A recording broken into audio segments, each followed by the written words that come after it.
पाकिस्तान के कर्जे उतारने के लिए मैंने कहा था $1 बिलियन फौरन ला सकते हैं, और वही फॉर्मूला अब अमेरिका ने अपनाया है आज।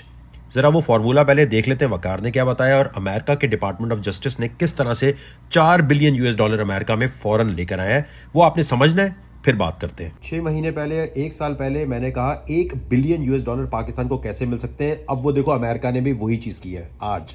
लेकिन पहले सुन लेते हैं वकार क्या कह रहा था। $1 बिलियन कैसे आ सकता है 2021 में? ट्रेडिंग वॉल्यूम की बात करें या जो भी आपने जिस अंदाज में भी देखना है, वॉल स्ट्रीट जर्नल रिपोर्ट करता है कि 76 बिलियन अ डे बाइनेंस कमाता है, जो दुनिया का सबसे बड़ा एक्सचेंज है। अब पाकिस्तानी हुकूमत को, आईटी मिनिस्टर को इतनी दफा मैं कह चुका हूं, लेटर लिख चुका हूं, स्टेट बैंक वालों से कह चुका हूं कि इनको आप बैन करने के बजाय एक लेटर भेजें कि भाई आप हमारे मुल्क में 2018 से काम कर रहे हैं। इस वक्त पाकिस्तान सबसे बड़ी मार्केट बनी हुई है बाइनेंस के लिए।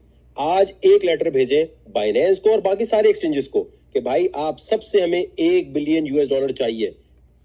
$1 बिलियन की जब मैं बात कह रहा था नहीं समझ रहे थे। आज डिपार्टमेंट ऑफ जस्टिस ने बाइनेंस के ऊपर यही कहा है, जेनेट येलन ने यही कहा है कि $4.4 बिलियन बाइनेंस जमा कराए क्योंकि वो अनरजिस्टर्ड होकर काम कर रहा था यूएस में। Binance has agreed to plead guilty to willfully violating the Bank Secrecy Act, knowingly failing to register as a money transmitting business, and willfully violating the International Emergency Economic Powers Act.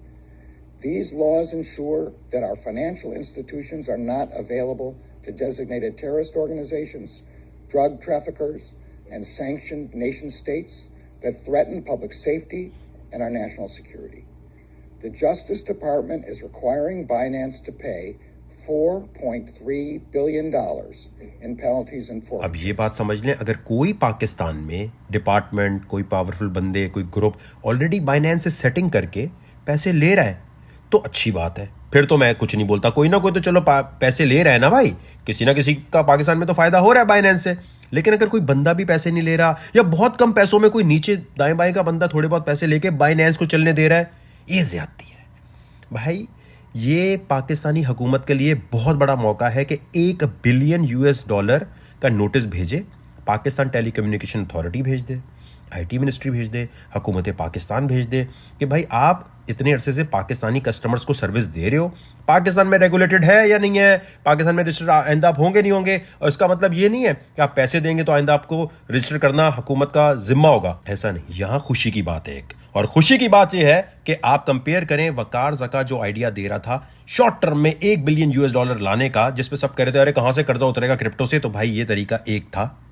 अब आप ये सोचें कि आपका favourite economist जो कहता है भाई मैन्युफैक्चरिंग होनी चाहिए, पॉलिसी में चेंज होनी चाहिए, हाँ लॉन्ग टर्म सोल्यूशंस है, कोई शॉर्ट टर्म सोल्यूशन है उसके पास फॉरेन पाकिस्तान की इकोनॉमी में $1 बिलियन लाने का? आपका फेवरेट सियासतदान जो आपको नारे देगा, वादे देगा, उसके पास कोई रोड मैप, अपने सोशल मीडिया पे कोई ऐसी बात उसने कभी पोस्ट की हो कि इतनी जल्दी पाकिस्तान में इस तरह पैसा आ सकता है तो बताएं। कम से कम आप ये तो अप्रिशिएट कर सकते हैं कि हाँ यार वकार ज़का जो बात बोल रहा था, आज अमेरिकन गवर्नमेंट $4 बिलियन लेने के लिए वही कर रही है, क्योंकि अमेरिकन गवर्नमेंट भी मकरूज है काफ़ी, अपने कर्जे उसे भी संभालने हैं, ट्रिलियंस ऑफ डॉलर के डेट में है।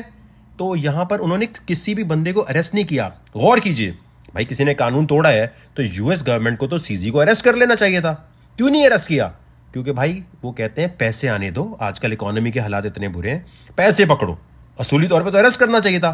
तो मैं तमाम आवाम से कहूंगा कि अगर पाकिस्तान का सोचते हो तो ये सोचो कि वकार ज़का को ये बात करने से क्या फायदा मिलना है। ना मुझे तमगा हुस्ने कारकर्दगी मिलनी है, ना मुझे कोई न्यूज़ के अंदर कोई कवरेज मिल जानी है, क्योंकि बहुत टेक्निकल बात होती है ये, और ना ही हाँ ये ज़रूर हो सकता है कि जो लोग बाइनेंस से भत्ता ले रहे हैं पाकिस्तान में, कोई ग्रुप बैठा हुआ है स्ट्रॉन्ग सा, बड़ा खतरनाक किस्म का, वो जरूर ये कोशिश करेगा वकार ज़का की रेपुटेशन गिराओ, वकार ज़का के खिलाफ कोई ऐसा केस खोल दो, वकार ज़का के खिलाफ ऐसा कर दो कि आवाम बोले अबे वकार ज़का ठीक नहीं है। तो अगर कोई भी ग्रुप या कोई भी पावरफुल इंसान बाइनेंस से किसी किस्म के भी पैसे ले रहे हैं तो भाई मैं पहली माजरत कर लेता हूं, क्योंकि मुझे पता है आपकी जेब भर रही होगी, तो आप सोचेंगे कि वकार ज़का ने ऐसी कोई बात बोली है तो वकार ज़का के खिलाफ ही कुछ ऐसा कर दो कि आवाम बोले वकार ज़का का आइडिया ठीक नहीं था। अब यार मुझे समझ नहीं आती, मैं खुदा की कसम खा के बताऊं, इतने लोगों को मैंने मैसेज किया है, इतने बड़े बड़े लोगों को मैसेज किया है, मैं उनसे पूछ रहा हूं, कहते क्या होता है, शॉर्ट बताओ, क्रिप्टो क्या होती है, शॉर्ट क्या बताएं, और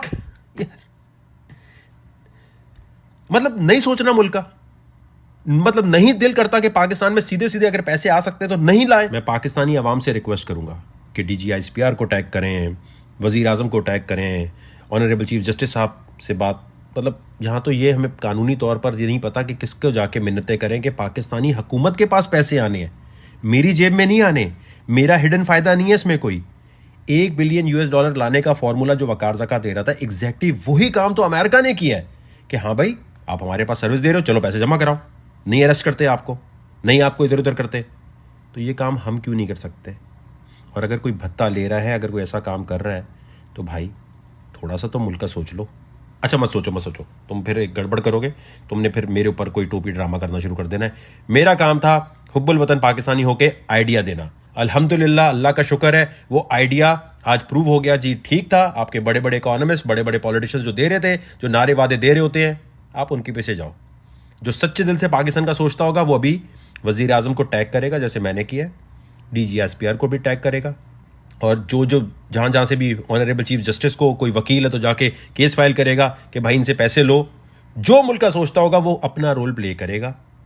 अगर दिल करता है कि पाकिस्तान की इकोनॉमी बेहतर हो और यहाँ जल्द डॉलर आए।